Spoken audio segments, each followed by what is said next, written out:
Salam damai sejahtera di dalam kasih Tuhan Yesus Kristus. Bersama saya Pendeta Edi Susanto. Kita ada di acara Menjaga Jiwa, sebuah acara yang akan menolong Anda memahami firman Tuhan dan mengaplikasikan firman Tuhan di dalam kehidupan sehari-hari. Rekan-rekan yang dikasihi oleh Tuhan, bagian firman Tuhan yang akan kita renungkan terambil dari kitab Mazmur pasal yang ke-15, ayat yang pertama hingga ayat yang keempat. Tuhan, siapakah yang boleh menumpang dalam kemahmu? Siapakah yang boleh diam di gunungmu yang kudus?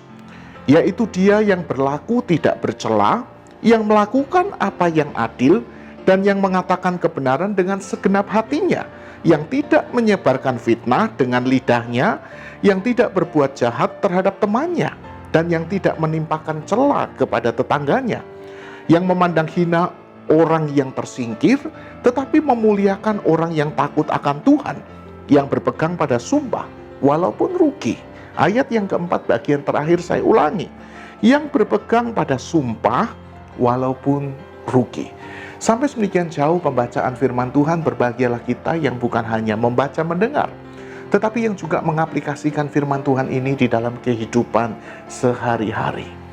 Rekan-rekan yang dikasihi oleh Tuhan, khususnya Anda para pria, apa yang akan Anda lakukan jikalau Anda mendapati bahwa orang yang Anda kasihi, orang yang Anda cintai, dan orang yang akan Anda nikahi ternyata bukanlah wanita yang sehat, yang menurut medis barangkali usianya tidak akan panjang. Sebagai seorang pria, apakah Anda akan tetap menikahi wanita yang seperti ini? Rekan-rekan yang dikasihi oleh Tuhan, pastinya ini bukan sebuah keputusan yang mudah untuk diambil.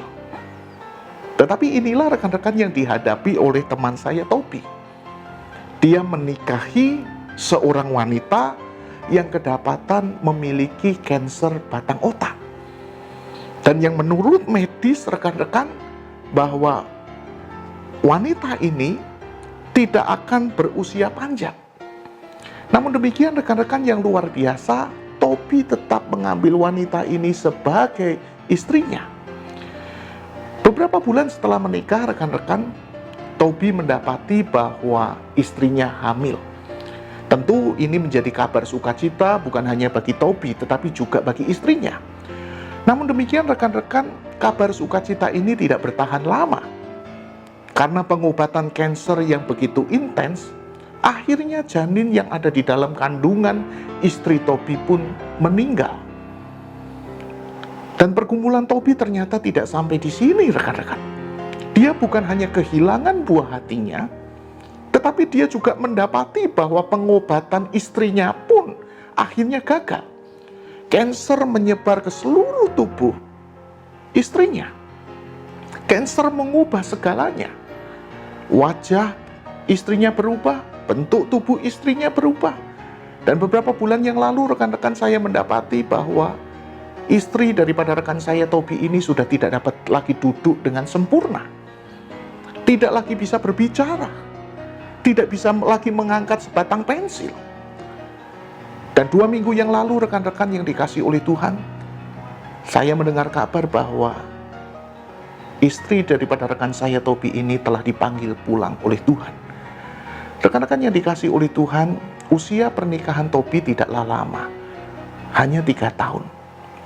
Namun demikian rekan-rekan, dari pengalaman Tobi, saya dan istri saya belajar tentang apa itu cinta sejati.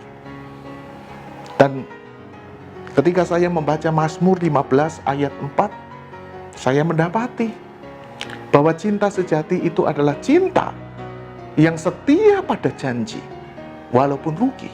Sekali lagi, cinta sejati itu adalah cinta yang setia kepada janji, walaupun rugi. Itulah yang dilakukan oleh Tobi teman saya. Dia setia kepada janjinya, walaupun dia rugi. Dia tidak mendapatkan mungkin apa yang dia harapkan, apa yang dia inginkan. Tetapi dia setia kepada janjinya. Tatkala istrinya sakit, dia tidak main gila, dia tidak meninggalkannya. Dia terus mendampinginya, bahkan sampai istrinya tiada. Rekan-rekan yang dikasihi oleh Tuhan, lewat pengalaman hidup Tobi, saya dan istri belajar Bahwa cinta sejati itu adalah cinta yang setia kepada janji, walaupun rugi. Tanpa mau menjadi rugi, Anda dan saya tidak akan pernah memiliki cinta yang sejati. Kiranya renungan hari ini boleh memberkati Anda, dimanapun Anda berada. Dan kalau Anda terberkati oleh renungan ini, bagikan renungan ini kepada banyak orang. Tuhan Yesus memberkati. Amin.